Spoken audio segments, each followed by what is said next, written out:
Lifted ones. Here from Sacktown. Shout out to the gas bell was on.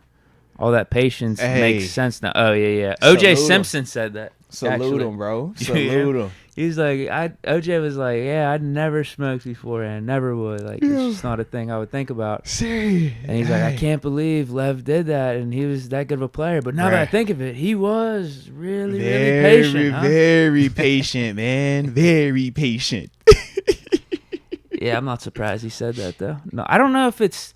Haven't we talked about that before? I don't know if it's been on the show, but... I mean... I've heard multiple times, like, players smoke before games. Do we want? Let's just hop into it. We can get into this first one real quick, man. While we tap in real quick. So obviously the homie L Bell was making his media rounds, man. Shout out to Kev and the homies over there, man. With was it Still Here podcast, if I remember correctly, right? Yeah. Yep, Still Here podcast, man. So salute them for that, man. But yeah, L Bell, man, he had multiple comments that we will talk about. But one of the headlines that came from his conversation was his marijuana usage before games.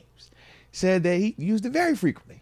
In fact, he'd go out there, 150 on the ground, 2 touchdowns. You know what I'm saying? So to hear O.J. Simpson second that as well, I can definitely... No, O.J. said he didn't do it, but he said he could understand. He's like... Basically what he said was like why I didn't do it or why I'd be shocked for players to do it is because he's like, I feel like it would just slow you down so much out there. Mm-hmm. And you got to be decisive. You got to be going forward. But then that's when he said, he's like, think of Le'Veon's running style. Patient, he was really patient. Super patient, and it worked for him. Super patient, bro. Super patient. So I do love that. I would say this, though. When you think of marijuana, we obviously know the stigma with it, but we obviously also know how a lot of information has come from it, and just the overall perception of it has changed a lot since 2014 when he first got his suspension for marijuana usage and stuff like that, and everything that has come from that. But in terms of the things that we've talked about, in terms of like the benefits of it, we know pain relief is the first thing. So instead of you being heavy on the painkillers and all the other stuff that the NFL provides, if that's what was working for him at that time, I mean, I don't knock it. You know me now. It's like, yeah, man, I think you do that over them pills any day of the week just because of the health concerns or the lack thereof with the plant-based versus the pharmaceutical element of it, man. So I get that. But, no, it is crazy, though. It is definitely crazy when I think of L. Bell. I don't see why I would hurt him, though. I don't see why I would hurt him, bro. I could literally care less. Go out and perform. And he did that. I could care less. It's definitely not a PED. I don't put that in the PED category. I'm like, yo, it's a vibe, bro. Yeah. Yeah, I guess it's probably more prevalent than people think. Absolutely. I mean, yeah, we talked about it. Yeah, a lot of people, like, it is common. Not everybody does it, as y'all know. I told you, I didn't do it until I retired.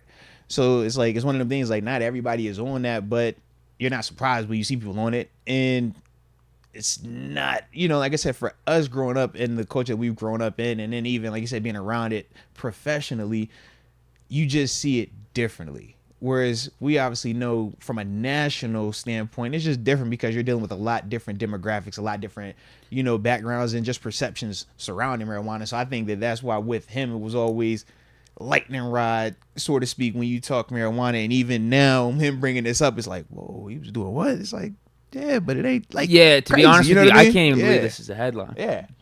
But because of me and you are more on this, side of, or this stance, or this side of the stance as it pertains to marijuana, whereas you talk older people, they might not feel like that. You think about when the war on drugs happened, or you think of just how when people say this is your brain on drugs, like the perception was always this is going to be negative, super bad, bad.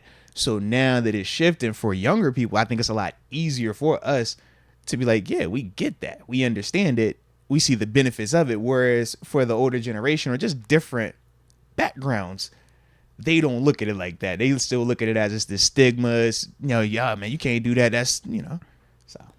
I think it'd be different if he didn't perform and be one of the best running backs in the league. I'm like, bro, if that joint got you feeling loose, good, patient. If Devin Bush came out and said it, I think Devin, I think there'd be a much different reaction. Devin, what's going on, man? What's going on? Nation, or at least from me, maybe, or Dante Moncrief, perhaps, if he said, first season with the Steelers, I started smoking way before the games. We'd be like, oh, makes a lot of sense. I see it now. Oh, okay. I see the correlation. Yeah, I don't know. I don't think it's like that big of a deal. Yeah, man, I'm with you, bro. I'm with you. Yeah. I'm sure Bell's not the only one. Martavis was Far cooking from folk. Martavis was cooking folk. That's what I do know. And if y'all act like that, we was like, yo, he can't do it because of that. I'm like, no. And if you think it was just because of that, I'm like, no. During that time, like, he was just nice. So, yeah, it's like, I don't have an issue with it, man.